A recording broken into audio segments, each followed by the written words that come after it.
I am from the University of Buenos Aires, but during the last 15 years I was living in Spain. So most of my work is on the Spanish context, on the topics of migration policy, Latin American migration to Spain, also integration policy. So I don't work, domestic or care work is not my main issue, but when you, in Spain, when you work with or about Latin American migrant, then you find, you confront with the domestic work. So even if in my presentation I will focus on the context of, in the reception context, in this case, in Spain, I think that to have a good picture of all this process of insertion, of migrant insertion in the domestic work, we also have to look at the context of origin. So I am not doing this now, but it's something that I have in mind, and I was working on that as well. So I really don't feel very comfortable speaking in English, so I am going to read, because otherwise I probably I am very dispersed, so I want to focus on this, and I don't have many time. So I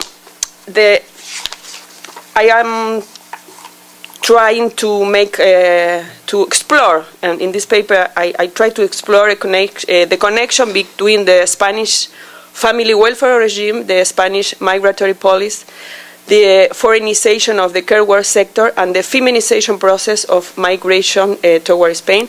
When I talk about feminization, I'm not want to say that there are more women in the migration flow. Even in some cases, it's like this. But I want to focus the importance role of women, like the first chain, in the migration chain, and that in more of the cases, they are who migrate first and who did all the family reunification process. So during the last 20 years, Mediterranean Europe has become a reception of immigration. The migratory phenomenon in the south of Europe has developed in the context of a segmented labor market and an extensive informal economy. Irregular jobs are very common in this informal economy, and a large part of the migrants enter into it.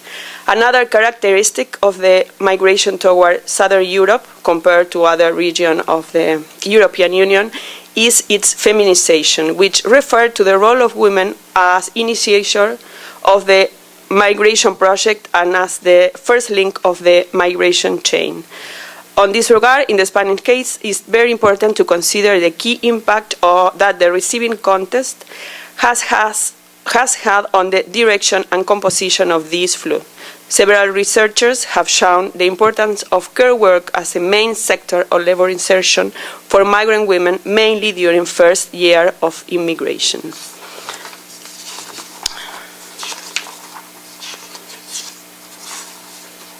So the main factor of in Spain.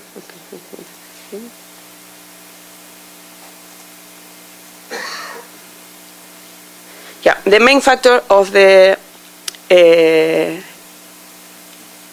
in Spanish immigration phenomenon has been the imbalance between the native workforce, within which there has been a gradual increase in the level of acceptable employment, and the demand for workers in the secondary labor market, which local workers shun due to the poor conditions in terms of salary, security, and hardship. The increasing incorporation of Spanish women into the labor market, together with the lack of public childcare services and the disparity between male and female participation in the sharing of domestic work, have provoked increased demand for non-European immigrant workers in domestic service. From 1996 to 2007, Spain has maintained 11 years of steady economic growth, which has stimulated the creation of jobs in contexts characterized by an extensive underground economy with a large number of undocumented workers, segmenting a highly gender-divided labor market, and an increased demand for flexible and cheap laborers to work without contract or controls in the informal sphere. So the composition of the immigrant population is heterogeneous, with notable difference between nationalities in terms of gender, age, education level, migration project, and degrees of labor insertion. It is worth pointing out the low number of refugees and the important female presence, and the high proportion of undocumented immigrants. This is one of the main characteristics of migration in Spain. And the migration paths are framed by Spanish imperial and migratory history. A high number of its foreign residents are national or one of its former colonies, especially Morocco and Latin America. And Latin America was in the past one of the main destinations of Spanish immigrants. It can be said in Spain, non-European Union immigrants tend to hold low-qualified job position, often temporary or precarious, characterized by very poor working conditions and frequently not well remunerated in secondary labor market. So when we talk about feminization, the most feminized groups are thus coming from Latin America, but there is an important difference between the countries. So here we have the date about the last date. This is about migrant with resident permit, so regular migrants. Of course, the numbers are high that we can see here, but we can see the difference in the gender composition, for instance, between Bolivia and Argentina, or Brazil, Dominican Republic, Paraguay, Bolivia. They are the new countries of immigration in Latin America, but Dominican Republic, the migration of women started in the middle of the 80s. So in that moment, there were like almost 80% there were women. So now we see that there is a more balanced relation, but even women are most important in that migration too. So about the relation in between care, gender, and the state, taking into account the relationship between state, family, market, and non-governmental research, the Spanish welfare state fits into the Mediterranean welfare regimes. Its distinctive feature is that the family is the main provider in times of need. This trend toward the family has been reinforced by the process of decentralization of policies and the state withdrawal from the providing of social services, returning tasks of social reproduction to the family. Data, I have here some data about the time use of the time that show that 93% of women do household work and childcare, in contrast to 70% of men, and the women dedicate more hours to this task. And also, I think that is interesting, the age. Yeah? We talk many times about gender, but the age is also an important differentiation in terms of time spent doing domestic work. So those less than 25 years of age spend just 1 hour a day on this task.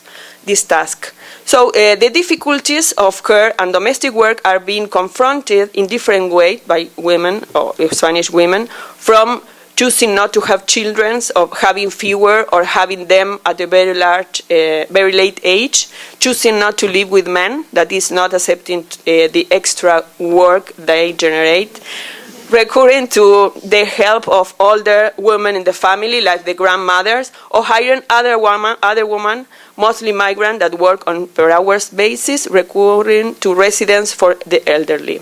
So, but the main instrument for the provision of care in Spain are family and workers' contract for domestic service.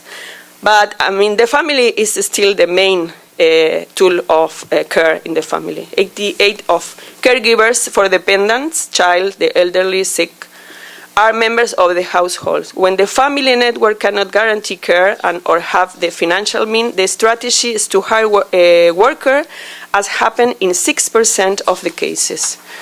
So public services attend to 6 of elderly dependents, being main assistants in only 3 of the cases.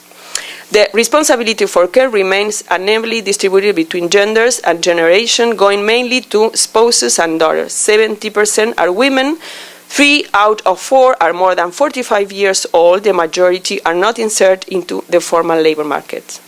Another important factor that I briefly summarize here is the configuration of the care regime that is the genealogy on culture of care. So in the Spanish case, the notion of care is closely linked to the family, and it is still in the environment where this sort of relationship has historically been the most common and is considered the best. So according to a survey of a sociology center research, 72 of those interviewed would prefer to receive care in their home, and regarding who they would like to have given the care, 78 prefer a relative. So the figures show the house and the family as the fundamental place for care. Social policy promoted by the Spanish state to address the care of dependents are supported by a weak network of social services, economic handovers, and the delegation of care to the family. Monetary transfer to family that require care encourage the hiring of domestic workers to perform this task. Examples, to law, the Dependency Act, developed to cover the historical absence of institutional support for the care of dependents. The majority of the regional government, which in Spain are called autonomous communities, have taken on this commitment by transferring money to families seeking care. According to recent research, most of these funds have been used to subsidize the work of a relative or to pay a privately hired caregiver.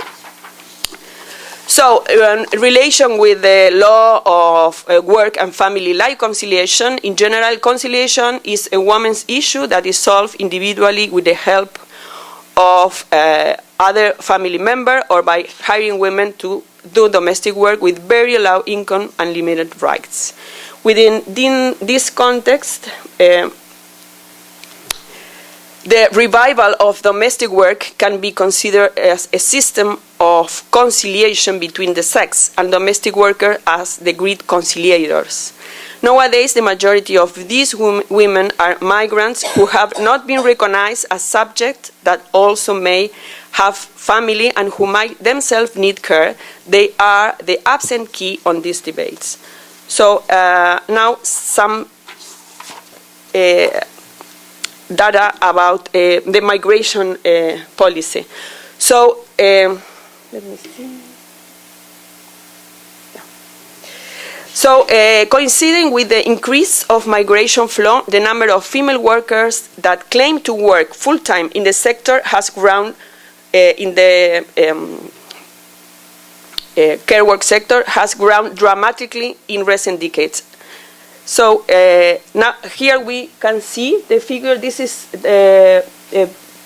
people working in the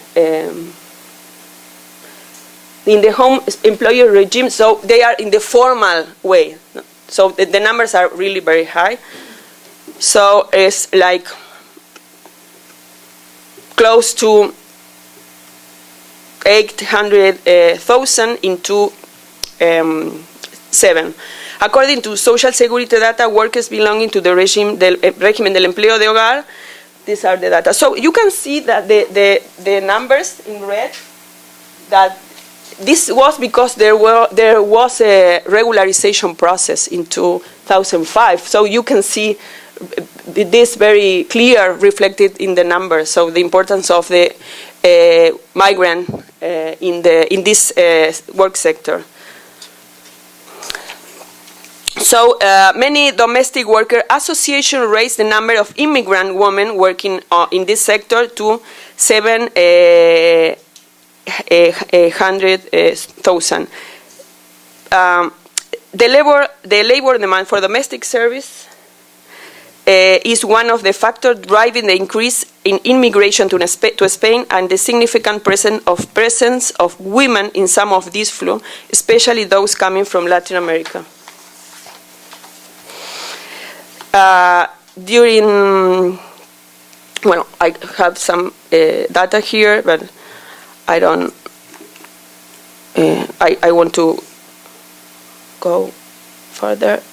So the obligatory passage of immigrant women from Latin America into non-professional domestic or care worker position does not respond to their skills level or to a trend. It is the result of the lack of regulation of homework, its strongly informality, and the implementation of certain policies which regulate migration flow and the insertion of immigrant workers into the Spanish labor market and especially into domestic work. So here I will summarize some of this regulation. So one is this nationality priority, that is a norm that differentiates non-EU migrants' access to job market. It is reference to the national employment situation. This established that insufficiency or scarcity of Spanish labor in the activity or profession and geographical zones in which work is sought will be taken into account for guaranteeing or renewing a work permit. This means that the refusal of a work permit can be justified if there are applicants who are Spanish citizens, EU members, or legal residents. Other is the quota systems. The domestic work is one of the spheres for this quota. And the interesting thing that this is in force since 1993, but in the beginning this really worked as a way of regularization of the migrant that they were in Spain working in an irregular basis.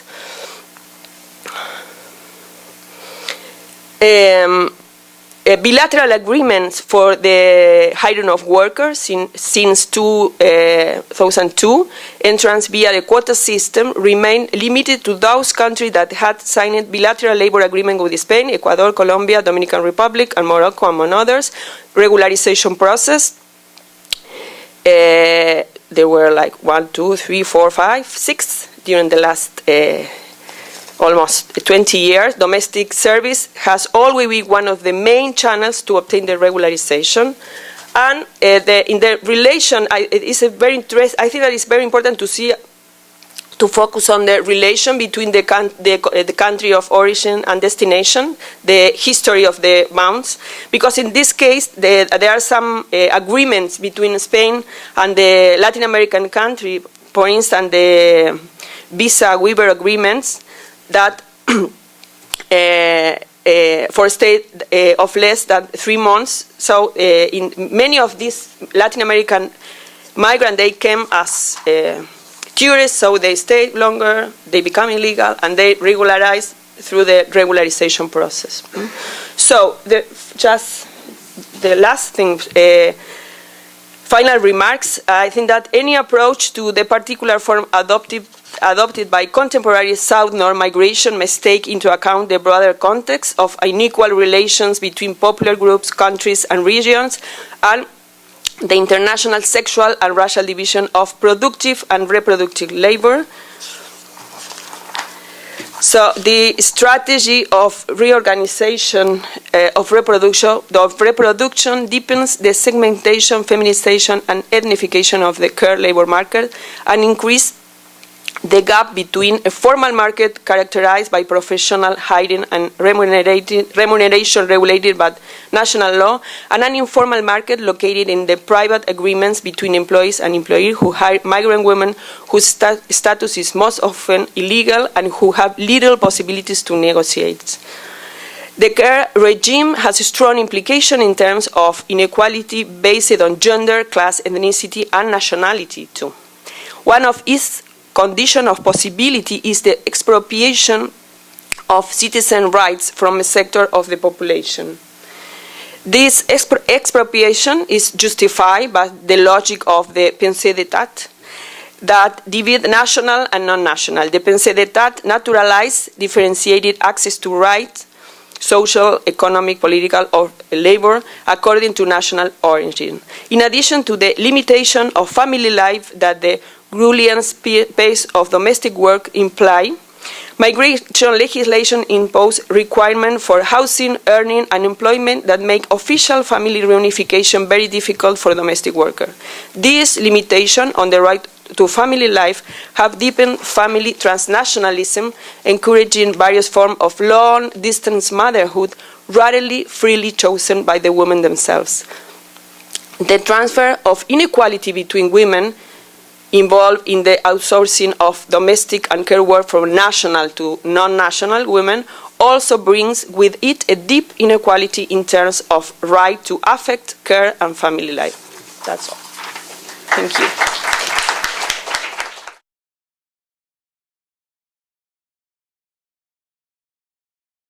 Initiale qui pourra sans doute être élargie éventuellement, mais pour le moment, la question initiale, c'est de mieux comprendre quelles sont les difficultés théoriques qui se posent en droit canadien et notamment dans le secteur du droit constitutionnel, la Charte canadienne, notamment des droits et libertés, et qui rendent difficile la modification ou les changements au programme des aides familiales résidentes. Donc, qui est le programme d'immigration, le programme qui permet l'entrée des aides familiales au Canada. Alors, pour discuter de cette question, je vais soulever trois points aujourd'hui. Alors, d'une part, je vais faire quelques remarques sur le programme fédéral. Ensuite, je vais parler d'approche conceptuelle, d'approche théorique et faire les liens avec les chartes canadiennes et québécoises à cet égard.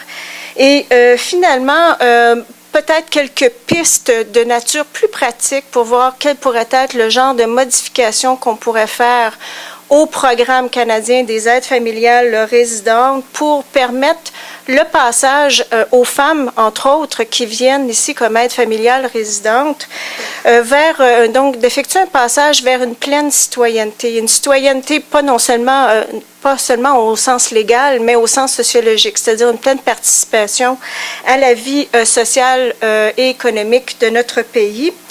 Et puisqu'il est question de charte, bien, l'idée générale, c'est de centrer la discussion autour du projet migratoire de ces femmes-là et non pas sur les besoins en main-d'œuvre dans notre économie. Alors, comme vous le savez, bien, les programmes migratoires sont généralement organisés autour des besoins en main-d'œuvre. Alors, donc, sur quelques remarques donc, sur le programme. Donc, vous savez qu'au Canada, il y a en fait des milliers de femmes qui prennent avantage du programme sur les aides familiales résidentes et qui l'utilisent en fait pour venir travailler avec une entrée relativement facile au Canada. Mais elles arrivent avec un statut temporaire qui pourra éventuellement les mener vers une résidence permanente et c'est ça qui est en fait la carotte au bout du bâton. Alors, ce programme, vous le savez, on en a parlé ce matin abondamment. Il est là, il existe pour répondre aux besoins pour prendre soin des enfants, des handicapés, des personnes âgées. Et le Canada dit toujours qu'il y a une pénurie de main-d'œuvre dans ce secteur et c'est ce qui justifie l'existence de ce programme, justifie en grande partie, en tout cas, l'existence du programme. Alors, il y a plusieurs conditions que les femmes doivent remplir pour entrer au Canada dans le cadre de ce programme. Je ne vous les nommerai pas toutes, mais pour ce qui est des conditions préalables, la plus importante, à mon avis, c'est celle de la formation qui est exigée de ces personnes. Donc, on veut qu'elles aient au moins des études secondaires à leur crédit pour entrer dans le programme fédéral et 6 mois d'expérience de formation et ou 1 an d'expérience. Alors, ce qu'on sait dans les faits, c'est qu'il y a une très large proportion de ces femmes qui entrent au Canada avec des études beaucoup plus, des diplômes beaucoup plus avancés que cela. On parle souvent de diplômes d'études collégiales ou encore de baccalauréat. Souvent, ce sont des baccalauréats dans le secteur de la santé, par exemple. Elles seront des infirmières déjà à l'entrée.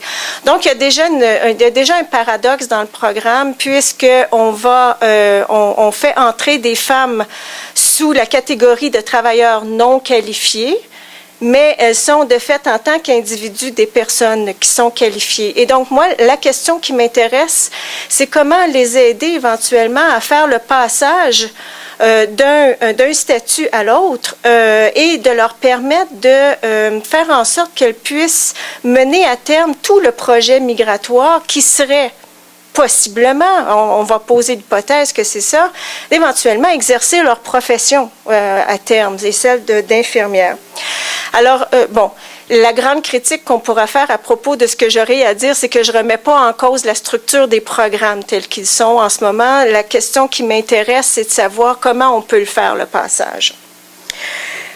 Alors, donc sur cette question là, de cette personne qui est un travailleur qualifié et qui entre, par exemple, comme infirmière au Canada, je vais en reparler à la fin de ma présentation pour discuter de façon assez rapide, parce que j'ai pas beaucoup de temps, mais de la reconnaissance des qualifications professionnelles des travailleurs et des travailleurs qualifiés. On en a parlé ce matin. Le problème du Code des professions, comment modifier le Code des professions de façon à pouvoir mieux intégrer les professionnels dans le marché du travail. Alors, donc là-dessus, ce qui m'intéresse, c'est le droit à la mobilité, donc non pas entendu au sens constitutionnel de la Charte canadienne, mais de la mobilité d'une classe sociale à l'autre, et qui serait théoriquement analysée sous le concept de l'égalité des chances. Alors, par ailleurs, et une fois accepté au Canada, le gouvernement canadien va émettre un permis de travail. Et ce permis de travail qui est émis est un permis qu'on appelle nominatif. Comme vous le savez, donc, l'aide familiale est rattachée à un employeur seulement et elle ne peut pas changer d'employeur comme elle le veut. Elle doit passer par toute une série de demandes et de paperasserie administrative pour y arriver. L'autre chose, c'est qu'elle doit aussi normalement habiter chez l'employeur, ce qui cause aussi des problèmes sur le plan du respect des droits. Alors, pourquoi accepter toutes ces conditions? Pourquoi ces femmes acceptent cela? Bien, ce qu'on pense, en tout cas une raison principale, c'est qu'à la fin du processus, elles peuvent obtenir le statut de résidente permanente au Canada et qui va leur ouvrir le marché de l'emploi. Mais il y a une condition, bien sûr, avant d'y arriver, et c'est de travailler au moins 2 ans ou l'équivalent de 3900 heures. Alors, c'est en gros les caractéristiques qui sont contestées lorsqu'on discute, en tout cas en droit, des problèmes qui sont liés à l'application de ce programme.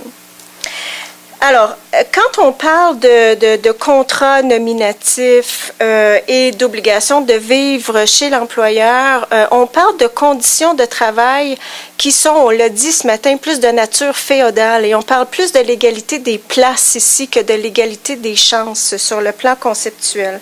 Alors donc, c'est en commençant cette réflexion-là, à partir de ces deux grands concepts, égalité des chances et égalité des places, que j'ai décidé de prendre cette porte d'entrée là, pour réfléchir aux difficultés que nous, juristes, éprouvons pour faire modifier ces programmes. Alors, bien sûr, la justice sociale peut se concevoir au moins de deux manières. Je les ai déjà nommées, l'égalité des places, l'égalité des chances. Et évidemment, ces deux façons de voir la justice sociale servent à réduire les inégalités, mais elle s'attaque à différents problèmes dans nos structures sociales. Alors, on dira généralement que l'égalité des places va chercher plutôt à resserrer les structures entre les positions sociales des individus, réduire les écarts, mais on ne fait pas de la mobilité interclasse entre les individus une priorité en tant que telle. Hein, ce n'est pas une critique radicale comme la critique marxiste, c'est beaucoup plus réduit comme cadre théorique. D'un autre côté, l'égalité des chances, pour sa part, consiste à offrir aux personnes toutes les possibilités d'occuper les meilleures places, et ça en fonction d'un principe méritocratique. Alors évidemment que l'écrit de John Rawls ici est derrière toute cette façon de concevoir la façon d'éliminer les difficultés des personnes pour qu'elles puissent accéder aux meilleures places possibles.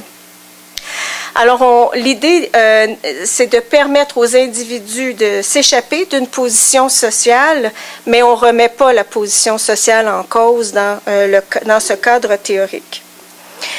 Alors, au Canada, quand on remet tout ça dans le cadre juridique qui nous intéresse ici, on pourrait dire, en tout cas, je pense que c'est surtout le modèle de l'égalité des chances qui prédomine en droit, et notamment sous la Charte canadienne des droits et libertés. Et donc, c'est un modèle où la protection des droits et libertés individuelles domine, et non pas des droits collectifs, des droits sociaux et économiques. Ce sont des droits, on parle de droits civils et politiques, on parle de contraindre l'appareil étatique seulement et non pas le secteur privé. Donc, sous l'article 15 notamment, qui est le droit à l'égalité dans la Charte canadienne, il y a énormément de limitations quant à l'utilisation qu'on peut en faire en droit canadien, alors que au Québec, au contraire, on a une charte qui va un peu plus loin, la charte québécoise. Elle a la même étendue que la charte canadienne en ce qui a trait aux droits civils et politiques, à la contrainte de l'action publique, mais elle va plus loin dans ce sens qu'elle comporte aussi une section sur les droits sociaux et économiques, mais ces droits sociaux et économiques dans la Charte québécoise ne sont pas justiciables en soi. Donc, on ne peut pas prendre un droit social et économique et aller devant un juge pour faire valoir un problème. Il faut absolument le lier, et encore là, la jurisprudence n'est pas encore tout à fait bien établie, mais il faut le lier à un droit civil et politique, comme l'article 10 de la Charte québécoise, qui confère des droits, le droit à l'égalité ou le droit à la non-discrimination. Donc, il faut pouvoir lier ces deux choses-là pour pouvoir aller en cours de justice. Et l'autre aspect de la Charte québécoise, c'est qu'elle s'applique aux relations privées. Donc, c'est plus large que la Charte canadienne, et ça met aussi possiblement beaucoup plus, en fait, un modèle d'égalité des places et d'égalité des chances. Donc, on a les deux, sauf que c'est limité du fait que les droits sociaux et économiques ne peuvent pas être justiciables en soi. Donc, ça pourrait être un modèle beaucoup plus achevé, mais pour le moment, c'est ça qu'on a.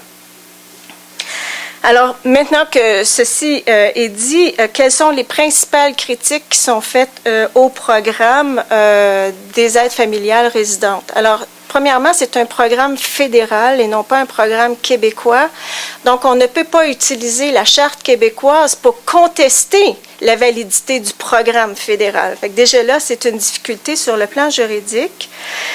Mais l'autre problème est plus fondamental, en ce sens que les critiques qui sont faites à l'endroit de ce programme d'aide familiale relèvent principalement du modèle de l'égalité des places et non pas de l'égalité des chances. Donc, c'est pour ça, selon moi, que une des difficultés importantes pour se débarrasser, en fait, des pires vulnérabilités ou des situations de précarité qui sont engendrées par ce programme, fait en sorte que c'est difficile pour les juristes d'avoir une bonne prise pour pouvoir contester ces programmes-là. Alors, bon, quelques problèmes que vous connaissez, mais je vais parler juste d'un, entre autres, c'est justement l'obligation de vivre chez un employeur. Donc, si la vie chez l'employeur est impossible, on veut changer d'emploi. Et pour pouvoir changer d'emploi, mais ça demande de remplir beaucoup de papiers sur le plan administratif, de demander des permissions et éventuellement, bien, on l'obtient, tout cela, mais ça peut prendre d'1 mois à 6 mois et quelquefois plus de temps. Et tout ce temps que la personne prend à trouver un trouver un nouvel emploi, ça, c'est pas comptabilisé dans les 3900 heures que cette aide familiale doit faire. Donc, ça retarde d'autant plus son vrai projet migratoire. Alors, ça, c'est un des problèmes. Je vais nommer uniquement celui-là, le compte tenu du temps.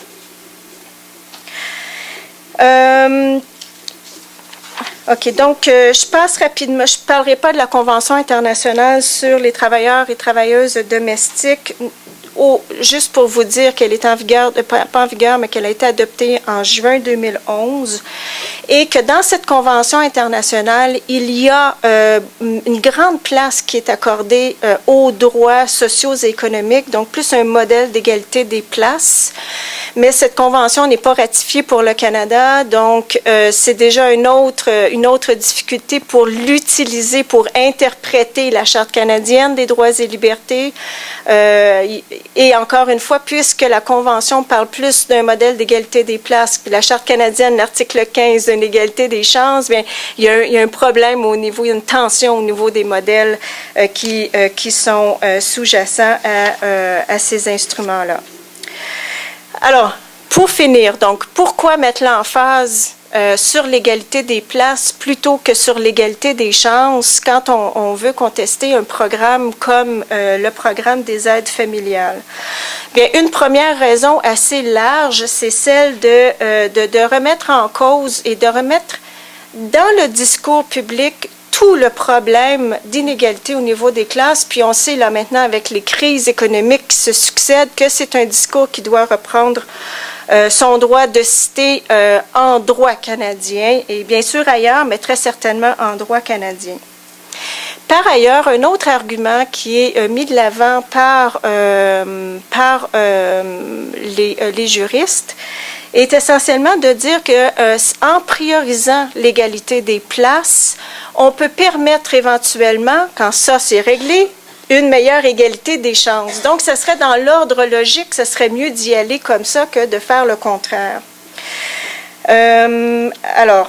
Donc, si on y va avec cette idée-là et qu'on se demande quels pourraient être justement les changements qu'on pourrait faire au programme pour permettre ce passage vers une meilleure citoyenneté ou une citoyenneté plus active, plus évolutive aussi en droit canadien, bien, ça pourrait être justement de s'attaquer, comme plusieurs l'ont déjà dit, à cette obligation de rester chez l'employeur. Et la deuxième, de ne pas aussi d'enlever cette condition de contrat nominatif. Alors, essentiellement, qu'est-ce que ça pourrait permettre, ces deux conditions-là? Et là encore, je ne dis rien de neuf, mais c'est de faire en sorte que l'individu ait le contrôle sur son temps le plus possible. Et si une personne a plus de contrôle sur le temps, elle peut, par exemple, s'inscrire, si elle veut redevenir une professionnelle ici au Canada, une infirmière, commencer tout de suite le programme qui est imposé par l'Ordre des infirmières du Québec pour obtenir son titre professionnel au Québec. Alors, puis il y en a plusieurs étapes. Je suis allée voir le programme de l'Ordre professionnel. Pour les personnes qui ont obtenu un diplôme à l'extérieur du Québec et à l'extérieur du Canada et non en France, donc tout le reste du monde, il y a 6 étapes à passer.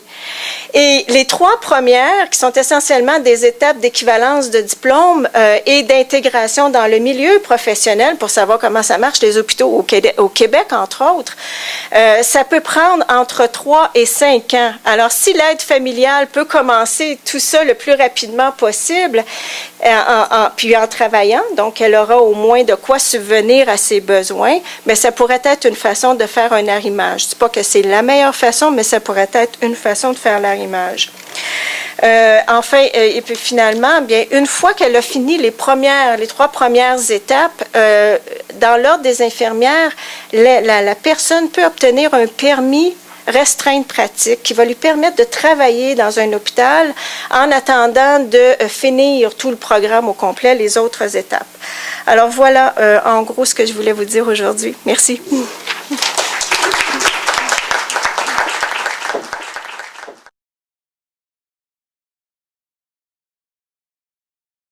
Okay, just to say thanks very much to the organisers for inviting me from the other side of the Atlantic pond. And just want to start by saying that this paper, in a sense, arises out of a dissatisfaction that I've had for a long time, and I've been working for some time on it, about 2 things. One is the very limited way that we conceptualize care, and especially, I think, in many of the European studies. And secondly, the fact that I kept on reading that care was a form of international division of reproduction. But what had struck me was that in the past decade, that the literature has increasingly become dominated by the notion of care. That is the literature on the transfer from the global south to the global north, and I've already done a critique of that, so I'll leave that aside.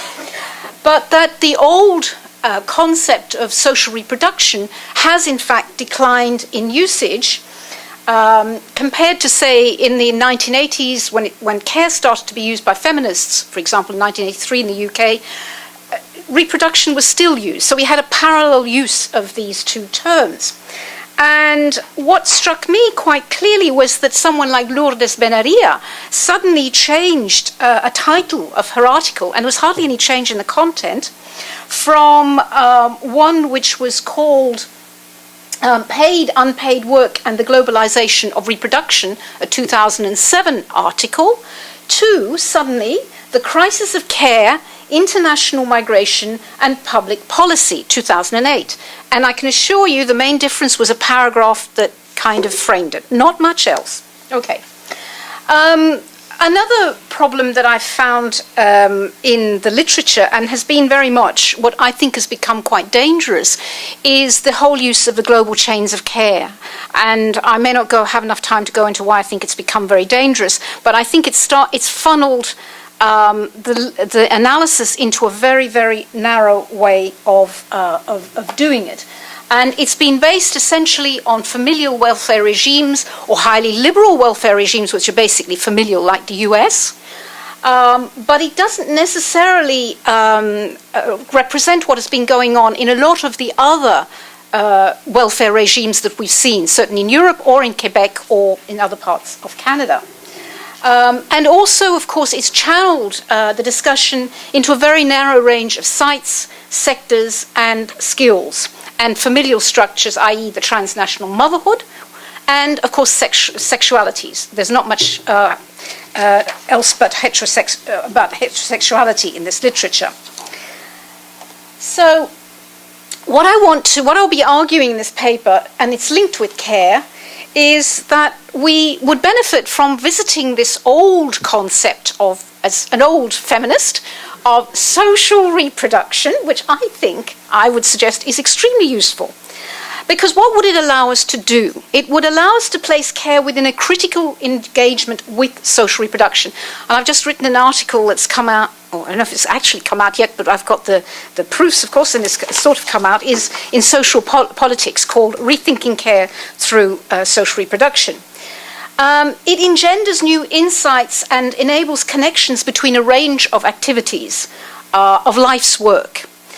It thirdly, brings out the meaning, scope and emphasis, which varies considerably. And these days is not necessarily linked with a neo-Marxist analysis, which is usually the critique. As soon as you say social reproduction, but that's old-style Marxism. Well, I think we need to think about things. And fourthly, we have a whole series of ways of thinking about reproduction, again, which are not necessarily linked with any Marxist concept of it, although I think there is still a lot of mileage in it. It can be in terms of reproduction of individuals. We can talk about reproduction of families, both their biological and their social reproduction. And incidentally, there's very little discussion of actual biological reproduction. We can talk about communities. We can talk about society as a whole. So, for example, we can talk about identities or populations. And in fact, you see in the Asian literature, which has been using social reproduction quite a lot, there's a lot of discussion about how transnational and global marriages contribute to the literally, the social reproduction and biological reproduction of states. Okay. So what I want to basically spend the rest of the time is to look at the diverse meanings of reproduction and of care, to look at two areas which will illustrate the kinds of uses that we can make of social reproduction. One is men and household work, and we raised this earlier on today. Where are the men? And second area is caring professionals, and I recently did a paper arguing here that caring professionals are part of the transnational political economy of care. We shouldn't forget them. And I'll end up very briefly trying to get back to the title of this session, is what are the implications of different conceptualizations for rights and citizenship? Okay, going back very briefly, we can say that in the 1970s, the big debate was a critique of this binary between production and reproduction. And there was a very kind of enormous debate on what was called the domestic labour debate, which I'm not going to go into, except to say that Maxine Molyneux in 1979 did a brilliant deconstruction of certain elements of it. But I think what I wanted to point out here is that when you reread it, what you see is the debate was about labour in the household that was unpaid, supporting men who were perfectly able to look after themselves. And Maxine Molyneux actually makes the point that childcare and child rearing was not an element of this debate. That was one of her critiques. So I just and the reason I'm raising this is because what we're talking about in the 1970s is not about people who are dependent, like young children, frail elderly, and disabled. We're talking about men who are perfectly able to look after themselves. And I think we need to remember this and bring that kind of individual into the equation. Now, there's been certainly a current revival of the notion of social reproduction, and I'd actually say it's been particularly strong in American and in Canadian literature. I'll just give a few names here. And that this is really leading the return to the notion of social reproduction to be used in relation also to gendered migrations, and there's been very little use of it, but in the book that Isabel Barker and Rachel Silvey edited, there were two chapters there, one by Gioconda Herrera and the other by Rachel Silvey herself, using the concept of reproduction. I just wanted to say also that when we talk about it in the contemporary literature, there is very little on biological reproduction. There's been some by some German demographers, Bledsoe and Sau, and also what Irene Gedeloff calls the reproductive body. I won't have time to go into it, but it's interesting that there's very little on biological reproduction. Most of it has been, the revival has focused on the concept of social reproduction, and which is, of course, very important, both biological and social, in terms of current family migration policies, because that's what they're about, partly, is to stop the reproduction of particular communities. So, i.e., you stop the biological reproduction of them. Okay. I just again want to go very briefly back to those who I'm very much indebted in terms of the discussion of the concept of reproduction in relation to ethnic and minority women and eventually into global migrations. First person I think we need to take into account is Evelyn Nakano Glenn, whose work was very much pioneering, I think. And she looked at the interlocking and interaction of gendered and racialized dimensions of reproduction amongst three groups in 20th century US. And what she defines reproduction as the creation and recreation of people as cultural and social, as well as physical human beings, who engage in an array of activities and relationships involved in maintaining people both on a daily basis and intergenerationally. Another piece of work that I think has been immensely helpful to sort of way I'm trying to think of things at the moment is Shelley Colan's work, where she talks about stratified reproduction, which refers to the power relations through which some categories of people gain greater sustenance and support, both, of course, material and normative, while others face greater obstacles and hardships in sustaining their own reproduction and care. And note here the link between labour and family migrations and migrant families' own reproduction in the country of destination. I haven't got time to go into it, but I think it's really important. Now, moving on from that, we find that Truong really takes it forward in the middle of the 1990s by talking about the globalized transfer of labour. And she argues that global perspective actually explains structural gaps of labour in reproduction, which affects, again, here we have different classes and economies, the process by which transfer occurred and the implications for states, capital, communities, and the reproductive workers themselves. It allows, she argues, analytical space for a range of economic agents from the macro of the corporation to the micro of the household, and I would argue, of course, the interactions between them, because, as Fiona Williams has also said, care is big business, and when really now seeing it, we've heard, earlier on today, it's not just individuals, as Hochschild tries to make out, it's corporations now, and it's small businesses as well that have got involved in the care business. So we need to look at the relationship between the micro and the macro in political economy. There have been several of us who've also tried to tease out the different sites and sectors in which care takes place. And again, I'll just cite them, but I'm not going to go into it. Dawn Lyons and Miriam Glucksmann's work on the configurations of care looks again at the four kind of sites that I and Parvati Raghuram have been looking at, which is household, NGO, stroke communities, market and stroke state public. And of course these can take place on different scales. I haven't gone into that. Okay, moving on to the definitions of care, I think we have a number of definitions, and which I will argue in a minute we need a bit of more clarity on, but the social policy definition tends to focus on those who are highly dependent.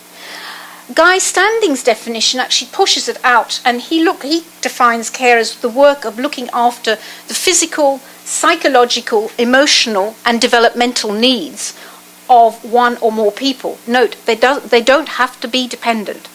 And of course, in the ethics of care, which we've heard about this morning, the point that I just want to make, since we've been discussing it, is that Joan Tronto makes very, very clear in all of her writing that it doesn't concern just the young, the old, and the infirm, but that it concerns all of us.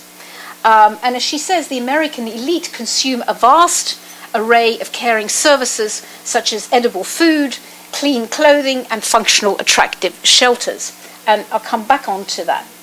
So the point that I want to make is here that it seems to me we would do very well to bring together the ethics of care, whether in its normative or non-normative version, with the social reproduction literature, because I think there are lots of connections to be made. Okay, I then work out from Mignon Duffy's article in 2005, where she argues we really need to clarify care if we want to move on with it. And she makes two major categorizations here. There's one in the literature focus on caring labour as work that provides face-to-face service and develops the capabilities of the recipients. Now, it focuses on the emotional and the relational, but it's not necessarily focused on body work, which has been becoming a huge literature. Linda McDowell, Volkowitz, Twigg, etc. And I'm just giving some British writers.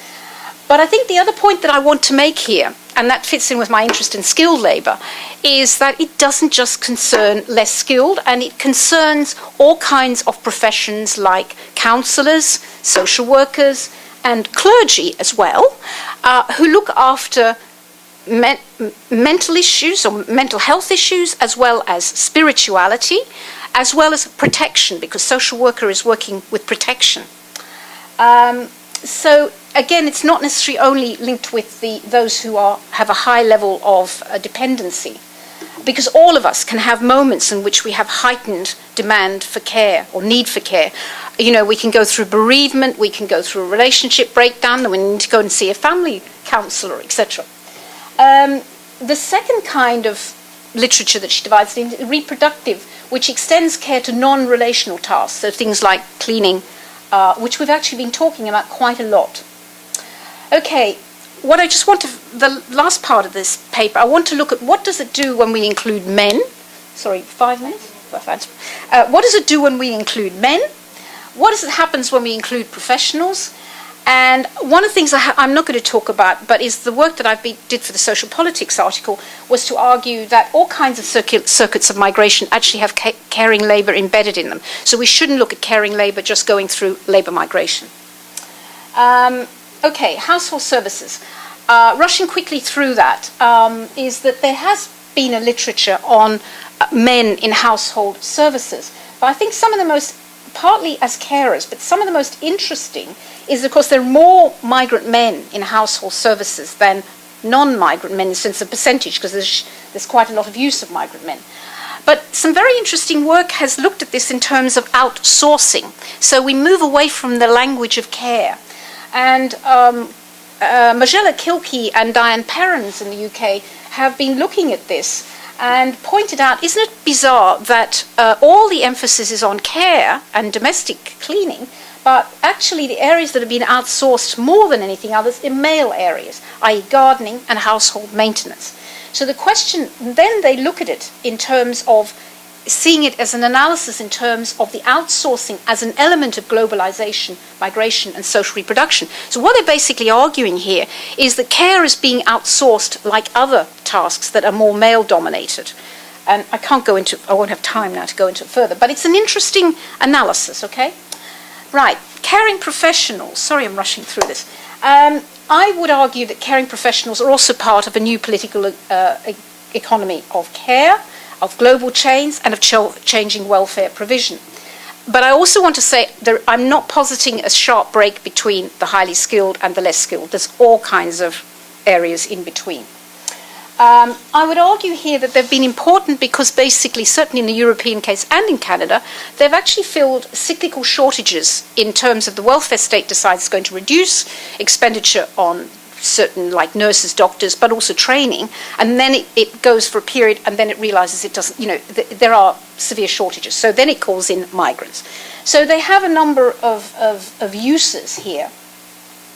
I'm also arguing here that they're present in different sites of welfare, effectively. And in the European case, they have a long but varying history of deployment, which can range from total exclusion in the sense of the brain waste, through, in a sense, in the UK, to periods when they have actually been able to achieve career progression. There's been a major change since 2004, where we see a shift to using the European Union as a source of migration, both of skilled and less skilled. And again, it varies quite considerably from one area to another, from one country to another. So what I want to just conclude from this is that there has been a diversification of nationalities, routes of entry, and professional accreditation, which means that there is a sharp divide now between EU migrants and non-EU. Okay, just to... I'll skip that because I've said sort of the care that spans. Oops, wait a minute, I must have. Okay, so I think that, first of all, to conclude, we need, it seems to me, to move beyond a narrow conceptualization of care, and we very much need to clarify the concept that we are using. I'm not trying to say there is a right version and there's a wrong version. What I'm saying is that we need to clarify which version we're using. I actually would argue that we would be very much helped by linking that, to take it at its worth, in a sense, when Parañas says care is a form of international division of reproductive labour, to take the reproductive seriously. And let's spend the effort that we're spending on care and the number of conferences I've been to talking about care and migration. Let's spend some of our time on looking, what does the concept reproduction mean? How can we rethink this concept for our era, in a sense? And lastly, I think I want to say is that there is, I think, a dialogue to be had between, let's say, the ethics of care, say whether it's normative or not, and social reproduction, which seems to me has its strength in teasing out the inequalities of global exchanges. And very lastly, it seems to me that the issues of access to citizenship for care workers is a very complex issue that goes well beyond labour migration.